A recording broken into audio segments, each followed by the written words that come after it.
I'm a medical doctor by training, and in New Zealand I've been working as a public health researcher at the University of Auckland, and I'm about to start next week with a similar role at Oxford University. I've been involved with e-learning though for quite a long time. I've had a company called New Media Medicine that develops courses for the e-learning courses for the healthcare sector. And we also run a social networking site for medical students and junior doctors called the NMN Forum that's got about 60,000 members. And also, which is what I'm going to talk about today, is we also run a site called the Health Informatics Forum. If you want to summarise my research interests, I'm really just a doctor who's a geek. I love computers. I love learning how to program, doing new computer programs, and also doing 3D graphics and design, which is kind of why I've been doing e-learning, even though it's kind of a side step in my career. But it's actually quite a happy coincidence because about the time when I started in healthcare was really when healthcare started to become digital. I remember when I was a junior doctor, I was walking with my consultant and I was carrying the notes, which is what junior doctors are supposed to do. And we had about 2 foot of notes for one patient. And I said to the consultant, oh, it's going to be great when I don't have to carry these around anymore and we all go digital. And he said, that's just not going to happen in my lifetime. Well, it hasn't taken that long. And I'm sure you've all heard about the high profile failures and all the disasters, but we are actually getting there slowly but surely. And pretty soon over the next few years, healthcare is going to be a digital enterprise. One of the things about the digitisation of healthcare, which is quite interesting, I think, is that it's not happening just in the developed, advanced countries. It's happening everywhere, all at once. Even in places where there wasn't even a healthcare system. So in Africa, in India, in rural China, they're using mobile phones, cheap laptops, tablets, and implementing low-cost, open-source electronic health records. And I think one of the greatest challenges in this area is how can we spread the best practice in health informatics? How can we tell people when they're setting up, they haven't even got a hospital, but they want to store their patient records together, how do we communicate to them how other people have done it, maybe in another town in the same country or maybe somewhere else around the world? Because one of the main problems when you're setting up a new system is if you get it wrong, if you lose the records, if you get hacked, it's a serious problem in healthcare and it's quite a costly mistake. So our first attempt at addressing this challenge came with a collaboration of mine, Dr. Mustafa Malik at the University of Otago on the South Island of New Zealand. And he suggested we set up a new online journal that would be free to read and free to access, free to publish in, that helped researchers, doctors and IT people in developing countries share their projects and research about IT solutions and how they're implementing them. My job as the chief geek was to install the open source, open journal management system and to get all the technical side sorted out. Well, Dr. Malik gathered a peer review board and started to get the papers published. The journal has been really successful. It's had hundreds of papers published, but I really wanted to do something else, something a bit more up to date than an old-fashioned journal. And I'd had some success with my social networking site for medical students, so I set up a new social networking site for health informatics people. We used the Ning platform. Excuse me. We used the Ning platform, and over the years it's going to have members from all around the world, members from Africa, Pakistan, India, all the countries of the world, and they come there to talk about health informatics, share experiences, and learn about new tools and techniques available. So the next step after that had kind of established itself was to think about how we could formalize some of the knowledge that's out there in the world into kind of a global course on health informatics. So someone, say, working in a Ministry of Health in a developing country can work through a number of modules to learn about standards, about what technology is available and how they implement new systems. So I had started to think about MOOCs from that point of view. And I thought that that probably was going to be the best way to run a course like this. So before I go on, I'm just going to explain a little bit about MOOCs and what they are and what I've learned about them. So in reverse chronological order, we've had non-massive, non-open, non-online courses for quite a long time. So according to Wikipedia, my new employer has been delivering these courses for 916 years. Slightly more recently, we've had lots of institutions, commercial companies and academic organisations starting to put their courses online Still teaching in the same model, those small groups of paying students. Next, we have OpenCourseWare. So we've seen places like MIT in the States have, for quite a long time now, been just having their courses up there. Anyone can access the lecture material, but not really running them as specific courses. But you don't obviously have to pay for them. And then now we've got to the final M of the massive open online courses, the MOOC. So I think this term the massive has come really just because it's a catchy name. It's similar to, you've probably heard of massive multiplayer online role-playing games, or MMORPG.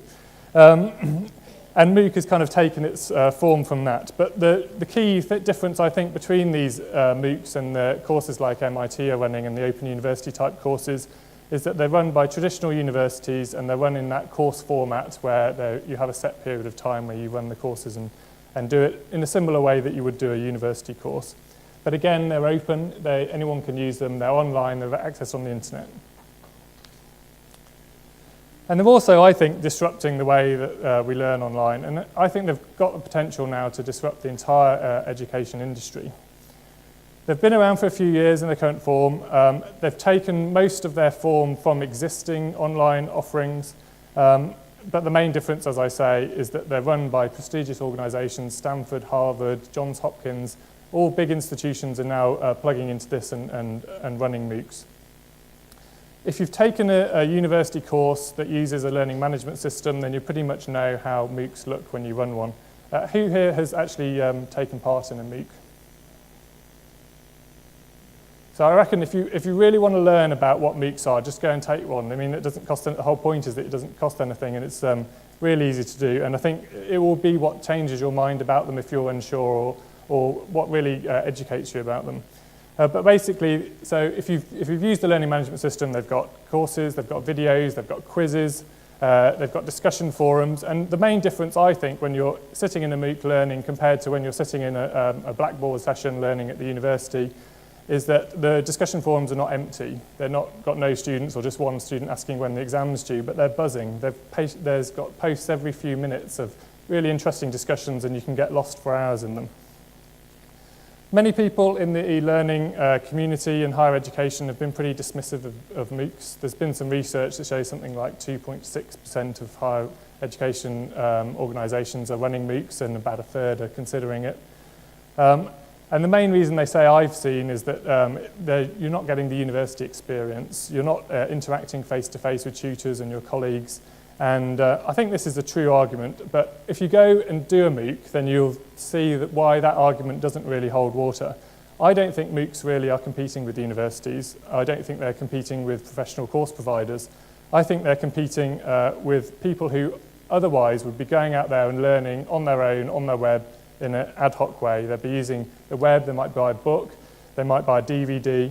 And the web took off because since the web took off, millions of people have been learning new skills in this ad hoc fashion. It's been going on for 15, 20 years. If you've tried to learn to program, you've tried to learn how to set up a website, you've tried to learn Photoshop, you've probably spent hours and hours going around all different websites, learning tutorials, you get stuck, you do a Google search, you find a discussion thread, maybe you sign on to that discussion and do it.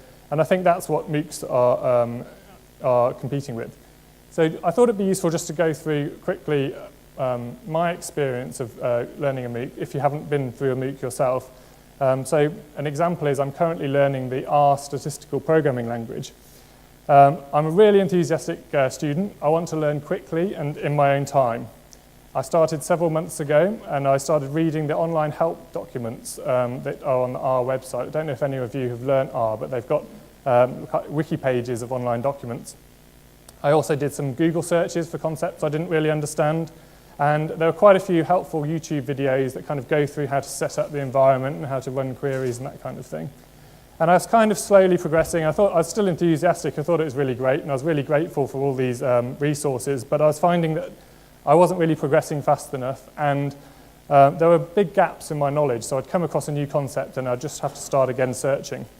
So my next step, I thought I'd get an ebook and I'll just read about how to do R in a more traditional way. So I downloaded an ebook, and that was great as well. And I think reading books is a really good way to learn. But for me, I find I have to get into that state of flow where you kind of lose yourself in a book and you can read it for hours and hours at a time without considering it to be kind of hard work.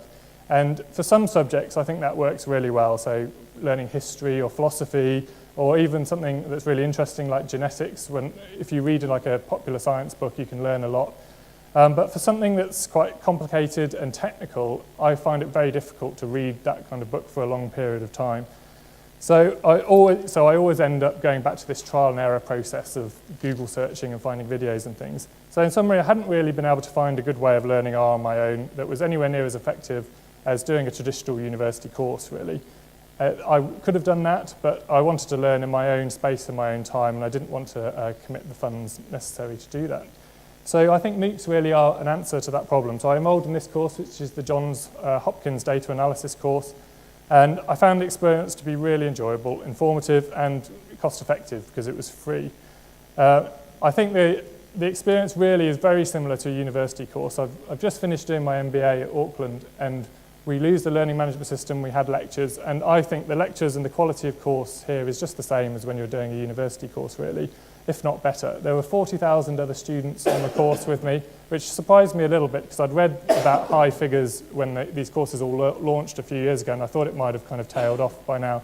But this is a fairly kind of mundane, kind of specific course, and to have 40,000 people online is quite incredible, I think. So this reinforced my impression that MOOCs are just a really good way of learning certain types of topics. There does seem to be, I think, some parallels with the open source movement.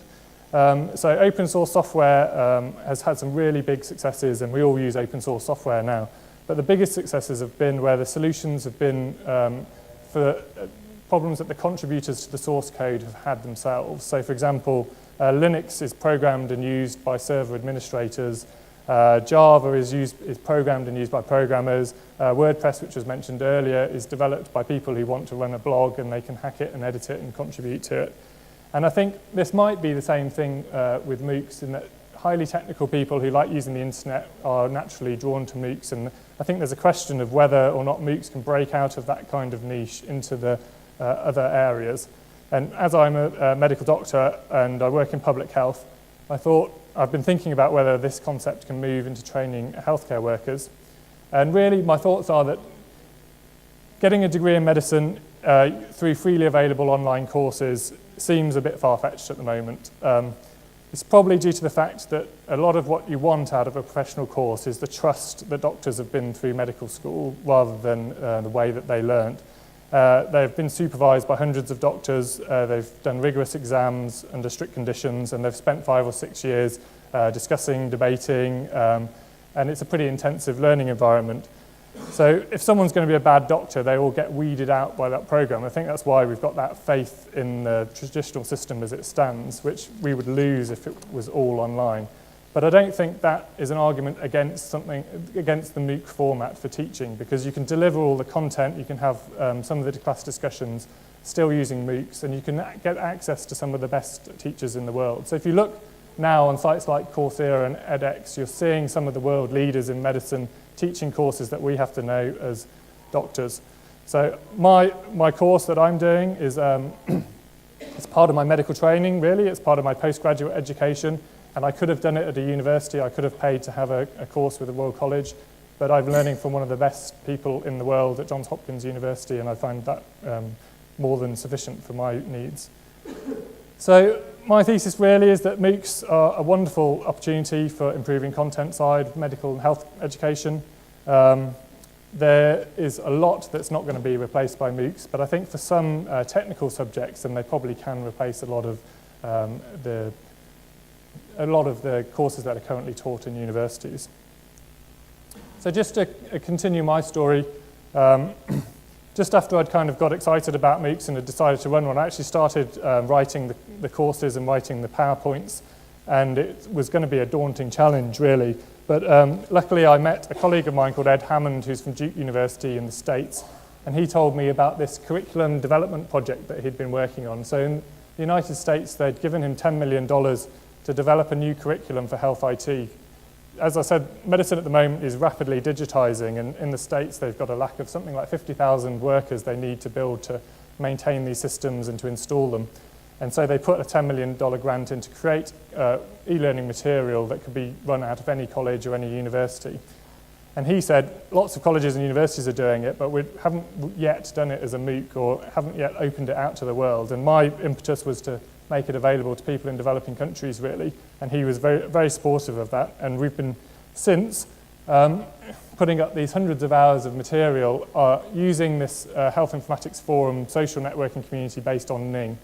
So the way that it works is we're uploading video lectures, starting new discussion threads, and trying to engage the users on the network into the course and bring in new people to register and run the course.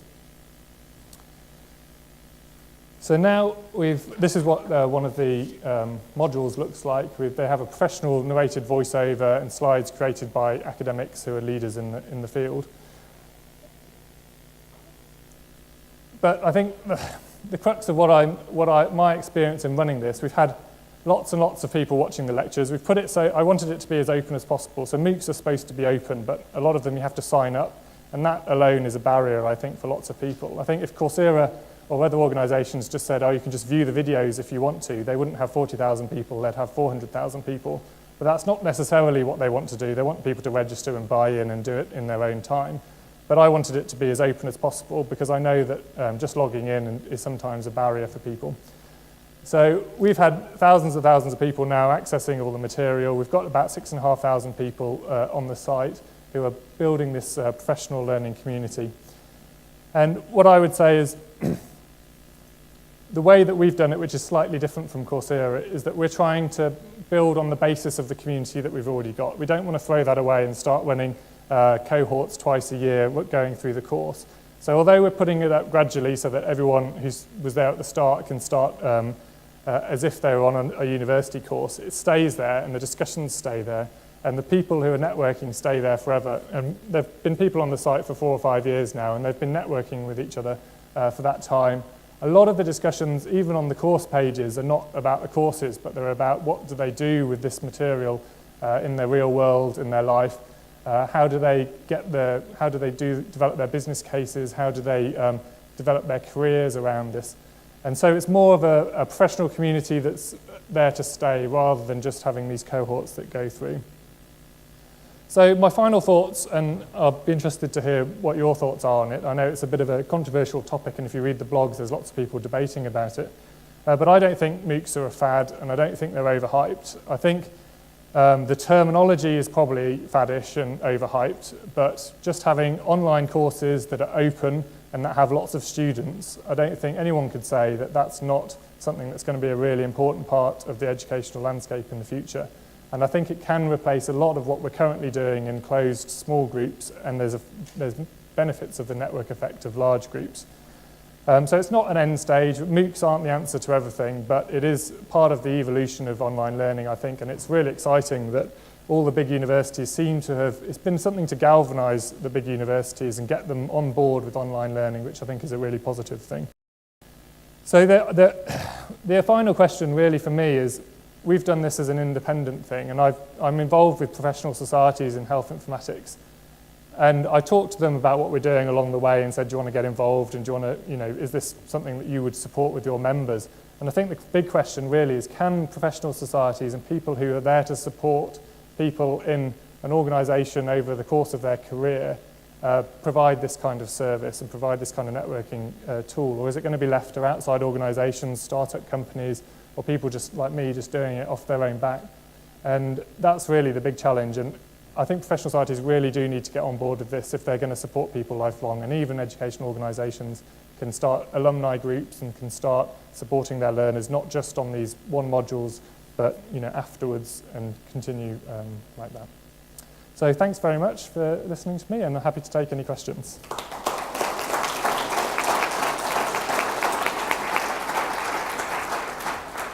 Chris, thanks very much for that. It's really useful insight into your journey on this as well, and it made me ask the question, I wonder how many of our own staff, particularly if we're working with professional people, are possibly engaging with MOOCs, and those of us in corporate learning and development, we don't even know what our own employees are doing, and if we did, would that change the way that we design even internally as well? So I think you've given us a lot of food for thought. There was a question that went straight up there, so I don't want to take your time. I'm really fascinated by this because I'm in the legal framework, and our area of development and training of all the professions from paralegal right through to qualified assistant barristers is all in the melting pot at the moment. And from what you're saying, this sounds like it has to be something that is supported by, for example, the Law Society or the Bar Council, as opposed to someone commercial saying, well, how do I make this work to enable people to join in? Someone has got to pay somebody to be able to have the time to be able to put the content on. And that's always my challenge as someone who might write the content. How do I make a living? But I can see the magic of this, but I'm just wondering whether the government has to fund something, whether the professional bodies have to fund something, or whether institutions have to say that's part of their social side to their work. How does that work? I think the funding side is a really interesting question, because if you look at startups like Coursera, they've got to have a business plan, they have investors, and they need to make a return on their money. And they're doing some really interesting things. It's probably a really long conversation about how they're planning on making money. For me, it cost $10 million to get the course material for this. It's not something that I've contributed to at all. I'm not even a US taxpayer. But when the US government contributes to a program like this, they say it has to be, one of the stipulations was it has to be Creative Commons licensed. And that is something that's going to happen more, I think. Anytime a government funds a course, people are going to say, hang on, let's not just run this as how much course content is being produced a year, especially from publicly funded agencies. And I think it's going to be imperative in the future that that content is available for anybody to use. And so that reduces the costs enormously. I mean, I'm paying for the Ning hosting, and that's all the costs apart from my time. And I've now got an administrator helping me work on this. But I started it all just on my own with no funding at all. And if you've got access to open access material, and there is quite a lot of it out there if you look, and some really high quality stuff. And a lot of the universities now are putting things up on YouTube with Creative Commons licensing. We've got another example is on my medical student site. We've used an anatomy course that's been developed in the States with the university. They've just videoed all the lectures of a really famous anatomist giving a great talk, and anyone can use that. We just put it up, and thousands of students are now accessing it. So I think if you're going to start from scratch, you're going to be like Coursera, you're going to develop it all in a high quality and film it all and do it all from new, it's going to cost you millions and millions. But there is an alternative, which is to use existing content, and the technology isn't expensive unless you're trying to be really clever. If you look at one of the value propositions of these new networks is that they are doing really clever stuff with the technology. They're tracking lots of things. They're seeing whether people hand in their assignments by seeing how fast they're typing and comparing their assignment typing with their courseware typing, all sorts of interesting things which are solving some real problems. But you don't necessarily have to do that, I don't think, for it to be a massive open online course. You can do it cost effectively. Are there any other questions? Kate? So I'm involved in a startup, similar to some of the stuff that you're talking about. Sorry. We've got this concept of it's a bit of an oxymoron, but we've got this concept of a mini MOOC. And so thinking about some of the people who are here in this room working in organisations, we've got this idea where it could be, so all the building societies, for example, have a need to get together and actually create something across their organisations. And I'm sure there'll be issues around sharing some of that content. The other sort of flip side of that is possibly within organisations, so across internal silos and across internal departments. I just wanted to see what you kind of thought of that concept and how practical, you think that might be, having actually set something up yourself. I think, from my point of view, that's more expensive. It depends on how much money you've got, really. I think running small online communities is very time intensive, like we're saying. I run a community of, we have 150,000 people a month on the New Media Medicine community, and I probably put in about 10 hours a month running that. And that's because it's a large community, so it runs itself. We've got something like 15 moderators, and the community themselves self-police, and we've got hundreds of thousands of posts. So once you get huge, it gets, your time could actually get less involved in moderating. If it's a couple of hundred people, you're going to have to put in a lot of effort and a lot of work to make sure that runs, and use all these lessons that Julie was talking about to make people engaged. If you're running a huge community, you don't have to do that because the leaders in the community will do all that work for you. So my philosophy has always been as open as possible, and as many people as you can possibly get. So we want to get everyone in health informatics on this course and contributing and discussing things, and then we don't have to spend so much money running it ourselves, and you have to get over that hump, obviously, when you start a course to get as So many there's like a people as critical mass almost. Yeah, definitely, and the critical mass, I think, is in the tens of thousands probably. And for the health informatics one, interestingly, I don't think we've hit that critical mass yet. I mean, I had to recently hire someone to help me with that course, even though I didn't think I was going to have to do that, because we haven't reached hundreds of thousands of people yet. We've only reached tens of thousands, really. It's not bad though. Okay, there's actually a question that's come in from Twitter. Perry, would you like to... I've always wanted to do this, like David Dimbleby. But do it fast though, Perry. William Jenkins, who tweets at AcTech Stories, has said, are MOOCs limited by the fact that only 10% of students who enrol complete the course? Is distance learning not for everyone? Yeah, definitely. I mean, if you can get, especially for young people, if you can corral 18-year-olds into a classroom and you say to them, look, we're going to kick you out and you're not going to have a career if you don't complete the course, they're going to complete the course, or most of them are. If you leave it up to them whether or not they complete it, if all universities all went to MOOCs and stopped doing normal teaching, then it would be 10% dropout or more probably. I mean, people who self-select to go on MOOCs are probably less likely to drop out than your traditional university student.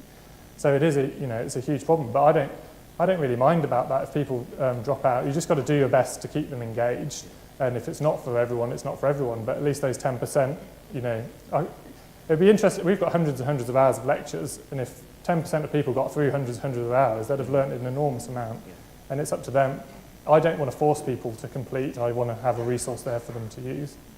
That's great.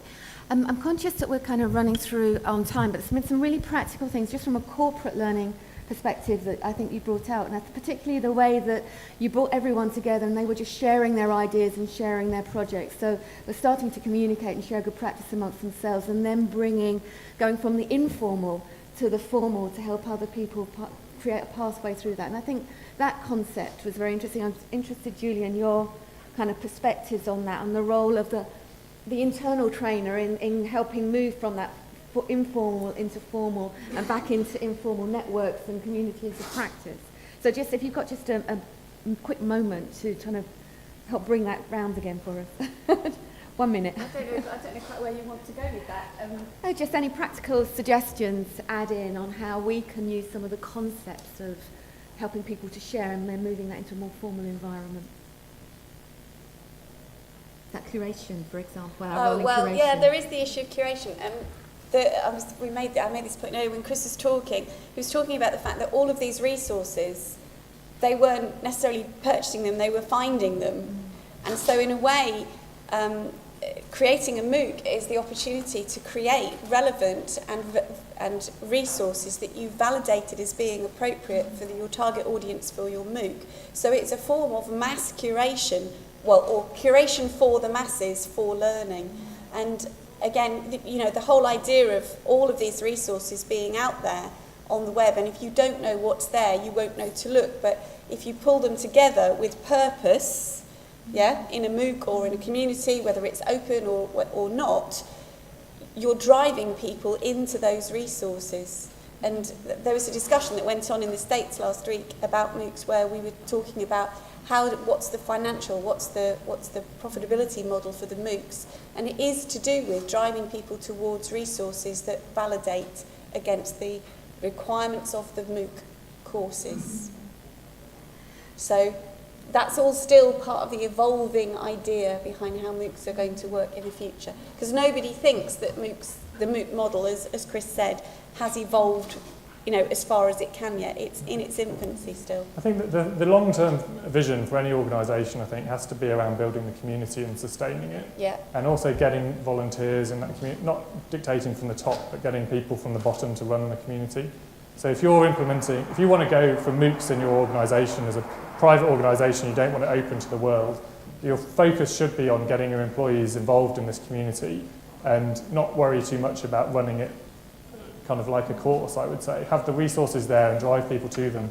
But to get the benefit of this open online thing, it's all about the discussions and the networking. And you have to think about it from their point of view. They might not be interested in learning the compliance courses, but they are interested in developing their career. They're interested in finding out how other people develop their careers. and they're interested in what qualifications they've got to get to do different things, and they will use your community for finding that stuff out. And in the meantime, you can offer them the resources, and hopefully by that time they'll be engaged. Can I just Great. add on? Can I? I'm really sorry, but it's lunchtime. It's lunchtime. But both Chris and Julie are taking part in Learning Technologies Does and Exchanges, where our speakers go down onto the exhibition floor and get involved in small group conversations. And Chris's conversation is going on the Towards Maturity stand of stand 99 at 2 o'clock. And I think there's still spaces. So if you want to have like a half-hour real in-depth discussion with some people around this whole area about what MOOCs are, Julie, likewise, is going to be talking on the Training Journal Exchange at 3:30 this afternoon, which is downstairs. So again, if you want to just step out of the big event and go and spend some more detailed time with these speakers, then do come and do that. I'd really like to extend your thanks to both the speakers. I've learned loads this morning as well, and also to yourselves as well. Do keep on connecting, do keep networking. You can go down onto the exhibition floor. There is a tweet up at 12:45, so if you fancy meeting new people, even people downstairs with a common interest, go and do that. You can see where that is on this map, which is on the back of the infographic, which is it's in the corner here where the Towards Maturity stand is. But equally, there's so much going on downstairs, so do make the most of it. But we are tight on time, so your next session, if you're up here, will start at 2 o'clock. So enjoy your lunch, and join me again in thanking Chris and Julie for a great session.